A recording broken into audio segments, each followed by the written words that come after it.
신앙을 고백하심으로 6월 22일 새벽 예배를 시작하도록 하겠습니다. 전능하사 천지를 만드신 하나님 아버지를 내가 믿사오며 그 외아들 우리 주 예수 그리스도를 믿사오니 이는 성령으로 잉태하사 동정녀 마리아에게 나시고 본디오 빌라도에게 고난을 받으사 십자가에 못 박혀 죽으시고 장사한 지 사흘 만에 죽은 자 가운데에서 다시 살아나시며 하늘에 오르사 전능하신 하나님 우편에 앉아 계시다가 저리로서 산자와 죽은 자를 심판하러 오시리라.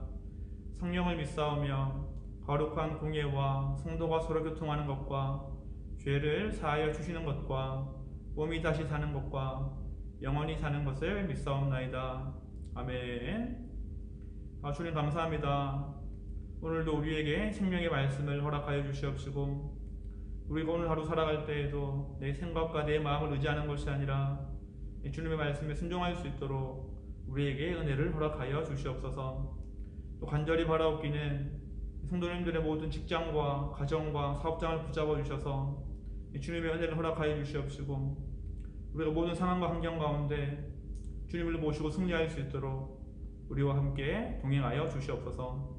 이 모든 말씀 살아계신 예수 그리스도의 이름으로 기도드렸습니다. 아멘. 오늘 새벽에 함께 나누어볼 말씀은 누가복음 9장 21절에서 27절 말씀이 되겠습니다. 제가 말씀을 공독하겠습니다.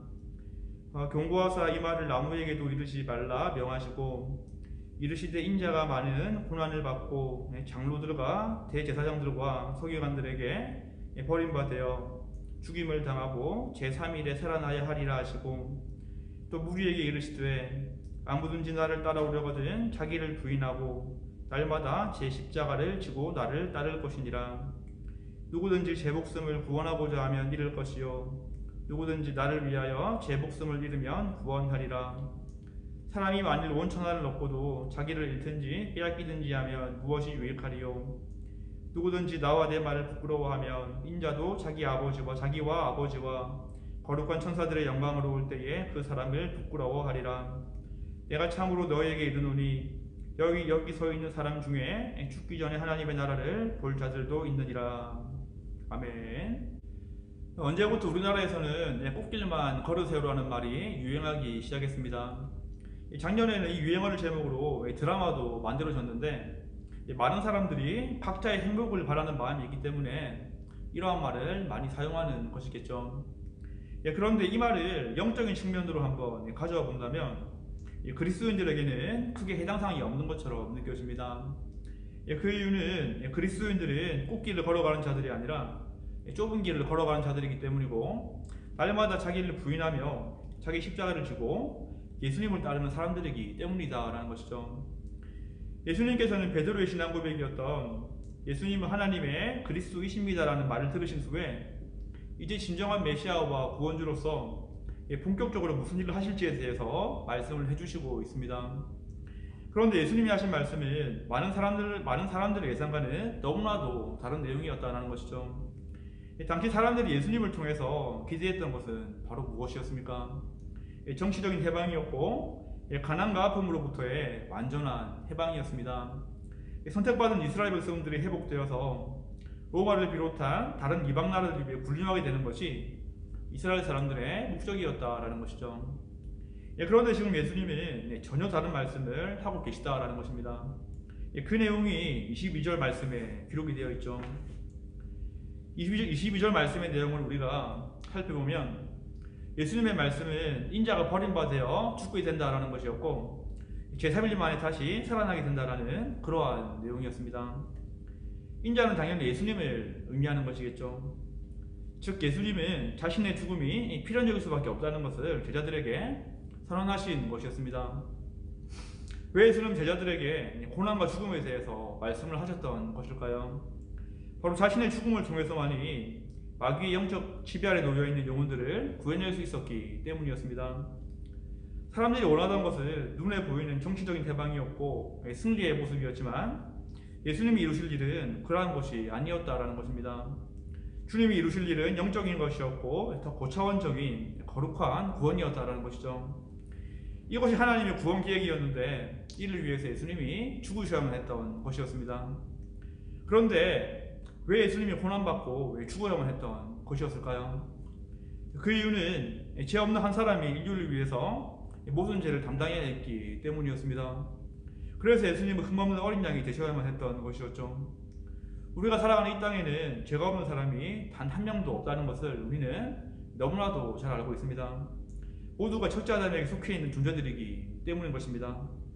그래서 죄의 문제 또한 해결할 수 있는 사람이 없다는 것은 분명한 사실이다라는 것이죠. 하지만 어떠한 죄도 없는 성자 예수님이 하나님의 뜻에 기꺼이 순종해서 화목제물로 이 땅에 와주셨다라는 것입니다.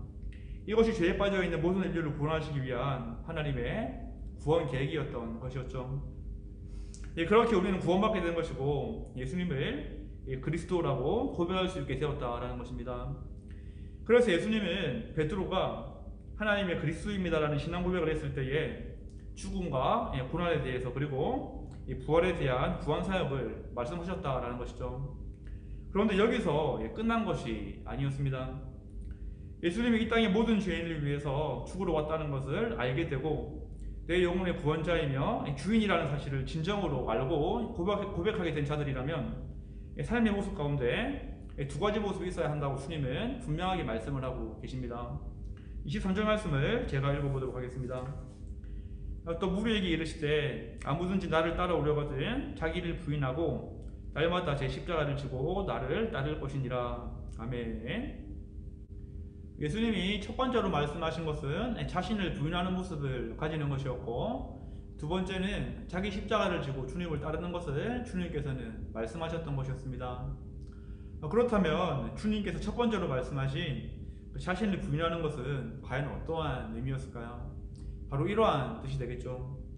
인생 가운데 가지게 되는 자신만의 포부와 자신이 추구하는 욕망들을 부인하라는 주님의 말씀이었는데, 죄에 물들어버린 내 자아에 대해서 이건 아니야 라고 결단하는 모습을 주님께서는 요구하신 것이었습니다. 모든 인류는 아담을 통해서 하나님께 범죄를 하게 되었고, 그 후로 모든 것이 자기 중심적으로 변해버리게 되었기 때문이었습니다. 그래서 우리가 제일 하지 못하는 것이 바로 무엇입니까? 이건 아니야 라고 말을 하는 것이겠죠. 분명히 옳은 일이 아님을 알고 있고 하나님이 원하시지 않는다는 것을 너무나도 잘 알고 있지만 우리는 우리의 이익이 걸린 그 순간 앞에서 이건 아니야 라고 참 말하기 힘들어 한다라는 것입니다. 그런데 예수님은 어떻게 말씀하십니까? 그러한 모습을 내려놓고 자기를 부인해야 한다라고 말씀하셨다라는 것이죠. 그 이유는 그러한 욕심을 버리지 못한다면 그 욕심이 잉태해서 분명히 죄를 낳을 것이고 그 죄의 삽시 곧 사망으로 갈 수밖에 없다는 것을 주님은 알고 계셨기 때문이었습니다. 그래서 야고보서 1장 15절 말씀을 보아도 이렇게 우리에게 말씀을 하고 있습니다. 욕심이 잉태한 즉 죄를 낳고 죄가 장성한 즉 사망을 낳느니라. 아멘. 육체의 죽음만이 죽음인 것이 아니라 자기를 부인하지 못하는 것이 곧 사망의 모습이다라는 것이고 곧 하나님과의 단절이라는 것을 주님은 말씀하시고자 했던 것이었습니다. 이어서 예수님은 두 번째 조건에 대해서 말씀을 하시는데 그것은 바로 날마다 자기 십자가를 지고 주님을 따르는 것이었습니다. 그 당시 십자가가 무엇이었습니까? 십자가는 사람들이 가장 두려워했던 처형 방법이었는데 당시 로마 제국이 위험한 정치범들에게 사용했던 처형 방식이기도 했습니다. 그래서 십자가형이 확정된 죄수들은 심한 매질을 당한 다음에 무거운 십자가를 지고 처형 장소까지 올라가야 했던 것이었죠. 그래서 우리가 이런 십자가형의 그림을 알게 된다면 십자가를 지고 주님을 따른다는 것이 어떤 의미인지 다가오게 됩니다. 그것이 바로 무엇입니까? 죽음을 두려워하지 않고 주님과 하나 되어서 그 길을 따라간다는 의미가 든다는 것이죠. 그것도 일회성이 아니라 매일매일 삶 가운데 그러한 모습을 보여주어야 한다는 것입니다. 지금도 세계 곳곳에서는 이와 같이 문자 그대로 목숨을 걸고 주님을 믿고 섬기고 따르는 사람들이 많이 존재하고 있습니다. 대표적인 기독교 박해국가인 북한에 있는 기독교인들이 그렇고 나이지리아가 그렇고 소말리아에 있는 기독교인들이 이러한 모습을 보여준다라는 것이죠. 하지만 우리는 참 감사하게도 이러한 힘든 상황에 처해 있는 것은 아닙니다. 그렇다면 우리에게 자기 십자가를 지는 것은 어떠한 모습이 되어야 하는 것일까요? 바로 이러한 모습이 되어야 되겠죠. 내가 가진 부정한 모습들과 내 이욕심과 내가 가진 음란한 모습들을 십자가에 못 박아야 한다는 것입니다. 그리고 내가 가진 분노와 질투와 미움과 방탕함과 당짓는 모습들, 남을 정죄하고 판단하는 마음들을 십자가에 못 박으라고 주님은 권면하고 계시다라는 것이죠. 이 모든 것들이 바로 하나님을 대적하는 것들이고 예수님이 말씀하신 생명의 유혹을 받지 못하게 하는 죄악들이기 때문인 것을 주님은 알고 계셨던 것이기 때문입니다. 하지만 예수님은 자신을 부인하고 자기 십자가를 지고 따른다면 세 가지의 축복이 있을 것이라는 약속도 해주셨습니다. 그것이 바로 무엇입니까? 그것은 영원한 생명을 얻는 것이고 주님이 재림하실 때에 부끄러움을 당하지 않는 것이며 이 땅 가운데 하나님 나라를 누릴 수 있을 것이라는 축복의 약속이었던 것이었죠. 오늘 말씀을 맺도록 하겠습니다. 오늘 말씀을 통해서 우리는 주님이 이 땅에 오신 목적을 분명하게 다시 확인을 하게 됩니다. 그리고 그러한 주님을 믿고 따르는 것이 무엇인지 알게 된다는 것이죠. 예수님을 따르는 것은 예수님을 내 목적과 욕망대로 이용하는 것이 아니라 날마다 자신을 부인하며 십자가를 지는 삶이 된다는 것입니다. 물론 힘들고 어려운 길임에는 분명합니다. 꽃길이 아니라 흙길이고 비포형 도로일 수 있기 때문이겠죠. 그리고 우리는 넘어질 수도 있을 것입니다.